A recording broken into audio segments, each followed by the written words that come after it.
Commanders training camp is underway. So the question is, which players are going to be on the final 53-man roster for the Washington Commanders in 2023? I'm going to be answering that question from my perspective on today's show. Going to give my official prediction for the 53-man roster for your Washington Commanders. But before I get into the various players that I have making this roster this year, go ahead, do me a favor, click that subscribe button and join our family today, where we're going to be covering Commanders training camp every single day here for the next couple of weeks. Every single preseason game leading up to the Week 1 matchup versus the Cardinals, where we're going to be covering all 17 games of the Commanders schedule. So do me a favor right now, before we get things going, click that subscribe button for me right now.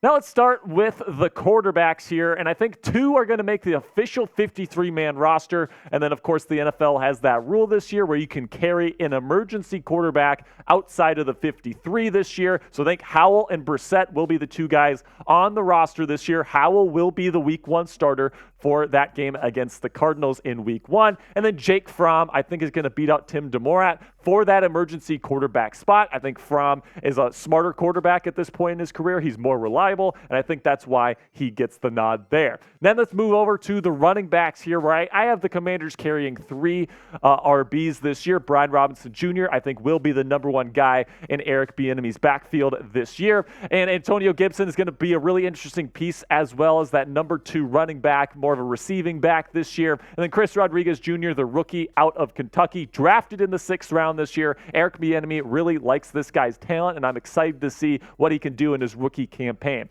Then we get to the wide receivers here. Terry McLaurin, Jahan Dotson, Curtis Samuel are your 3 starters right now. We know that, but the big question is going to be which of these wide receivers, because the Commanders have really good depth at this position, which guys are going to make the roster, which ones are going to make the practice squad, and which ones are going to get cut. Now, I have De'Ami Brown, Marcus Kemp, and Kazmir Allen making the final roster this year. And Kazmir Allen is somebody that I'm looking at as a potential special team specialist, as a punt and kickoff return man. He's not really going to be hitting the field as a wide receiver this year, but he makes the final 53 because I think Ron Rivera is going to want a little bit of dynamism on special teams this season. So let me know what you think about Kazmir Allen, the undrafted free agent out of UCLA, down in the comments section. Give me a yes or give me a no to this question. Will he make the final roster? This is going to be the pin question on today's show. So YouTube's going to throw you an ad break here in just a couple of seconds. Take advantage of that time by giving me a yes or giving me a no to today's pin question.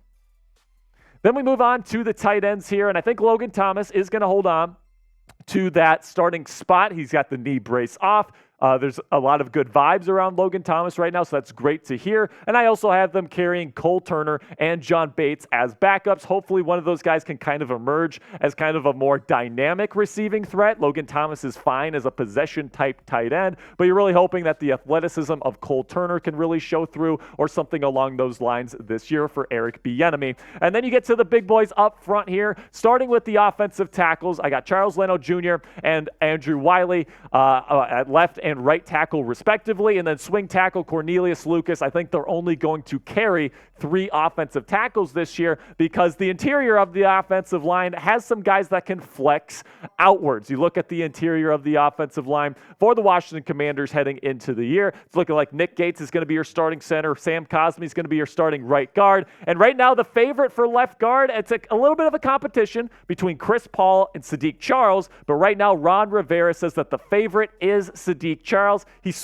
flip-flopped on that a couple of times throughout this offseason, so it's going to be interesting to see who gets that starting nod, but I think they both make the roster. Rookie Ricky Stromberg also makes it here. Braden Daniels, another rookie, can flex out to offensive tackle, and then you get center depth there with Tyler Larson, I should say. And then it's also worth noting that Sam Cosmi, former tackle, can move out there if needed. Same thing with Braden Daniels as well. Overall, I think that when it comes from a talent perspective, this is definitely going to be a rough offensive line unit once again, so it's going to be interesting to see if Eric Bieniemy can kind of adjust here and get things right here with the Commanders offense. Make sure you click that subscribe button as well to join us here at Steelers Talk. And coming up, we're going to be doing the Commanders defense here. I'm going to be giving you my predictions for who makes the final roster here on the defensive side of the ball. But first here, before we do that, do me a favor, help us out here at the Commanders Report by clicking that thumbs up icon and liking today's video. Now let's get back to to the defense here, and let's start with the big boys here. Once again, defensive tackles. Jonathan Allen and Daron Payne are going to be your starters on just about every single down, but you got a little bit of depth here with Fedarian Mathis, Abdullah Anderson, John Ridgway, and F.A. Obata all making the final roster. I think that 6 is a good number. ESPN actually predicted that they would only carry 4 of these guys, which I think is a little bit too light. I have them carrying 6. And then when it comes to the defensive ends, I have them carrying 5. Of course, you got your starters in Montez Sweat and Chase Young. You got Casey Toohill in there that had a pretty decent season last year. James Smith-Williams and KJ Henry also making the roster this year. Very excited to see what KJ Henry can do as a rookie out of the University of Clemson. And right now you got Montez Sweat and Chase Young as your starters. Super excited to see what Chase Young is going to be able to do coming off that ACL injury that he suffered in 2021. And now let me know what you guys think down in the comments section. Predict it for me. Who will lead the Washington Commanders in 2023 when it comes to the sack department? Let me know what you guys think down there. Is it going to be Chase Young?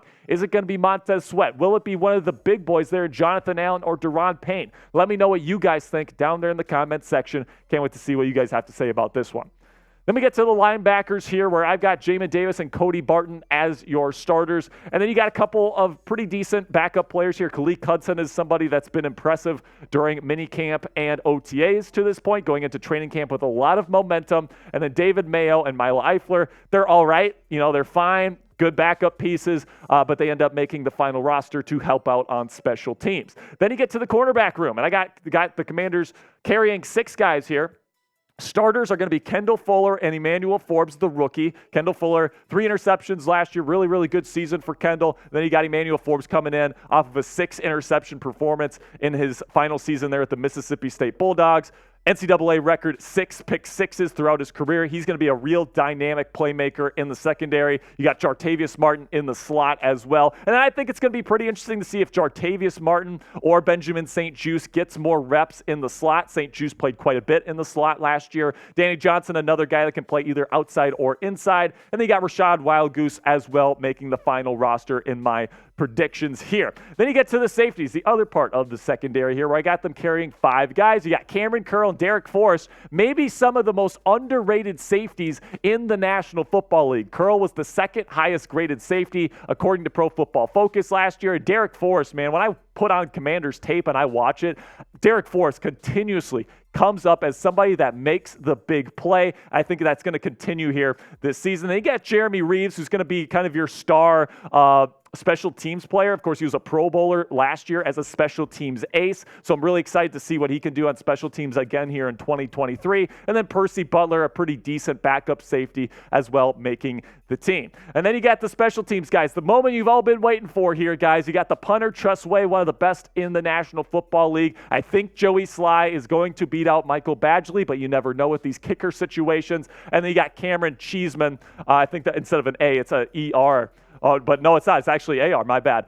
So Cameron Cheeseman ends up making the long snapper spot there for your Washington Commanders. And now some of the practice squad priorities, the guys that didn't make my final 53-man projection, but I think that they should try to keep them around. Mitchell Tinsley, undrafted free agent out of Penn State. Really like the talent with this kid. Really good route runner. Really good hands as well.